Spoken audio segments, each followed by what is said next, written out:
Korban mafia tanah di Bumi Sriwijaya berharap tidak ada aparat keamanan yang membekini.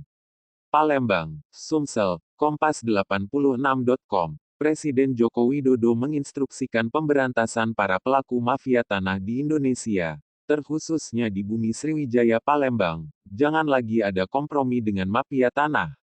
Penegasan dari Bapak Presiden Joko Widodo. Polri pun memastikan penegakan hukum tidak akan pandang bulu. Pemerintah Kota Palembang terus berusaha memerangi mafia tanah yang hingga saat ini masih berkeliaran dan merugikan masyarakat. Salah satu caranya adalah dengan menutup pergerakan dari mafia tanah.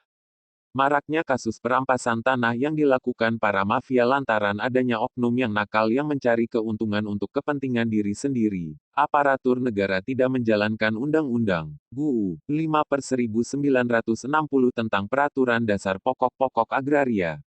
Selain itu juga peraturan pemerintah (PP) 1/1960 tentang pendaftaran tanah. 1 di antara sekian banyak permasalahan tanah di Kota Palembang yaitu tanah saudara Armantika seluas 1 hektar di Jalan Jen Mayor Sartibi Darwis Palembang, Sumsel. Itu diduga telah dirampas oleh mafia tanah berinisial RW, yang diduga didekengi oleh aparat negara dan oknum ASN padahal korban memiliki surat pengakuan hak (SPH) tanggal 5 Mei tahun 1983 dan diperkuat saksi kiri dan kanan tetap saja dijadikan tersangka menguasai lahan tanpa izin oleh penegak hukum Kepolisian Harda Palembang. Hanya berdasarkan pelapor berinisial RW, selaku mafia tanah pemegang surat SPH tahun 2007.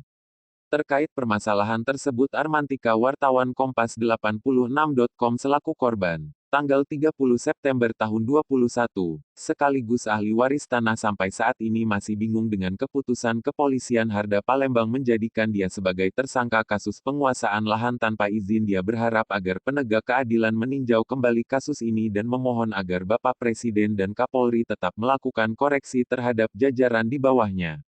Sementara itu, Armantika berharap kasus ini bisa cepat terungkap. Dia berharap penegak hukum dapat bekerja secara maksimal dalam melakukan proses hukum menegakkan keadilan dan kebenaran, ujarnya. Sesuai instruksi Kapolri Listio meminta jajarannya dapat bekerja secara maksimal dalam melakukan proses hukum tindak pidana mafia tanah. Sebab tentunya hal tersebut berkaitan dengan hak yang dimiliki masyarakat. Saya perintahkan untuk seluruh anggota di seluruh jajaran untuk tidak ragu-ragu dan usut tuntas masalah mafia tanah terkhususnya di Bumi Sriwijaya. Kembalikan hak masyarakat, bela hak rakyat, tegakkan hukum secara tegas. Jelas dia, Obi, Tim Jazz.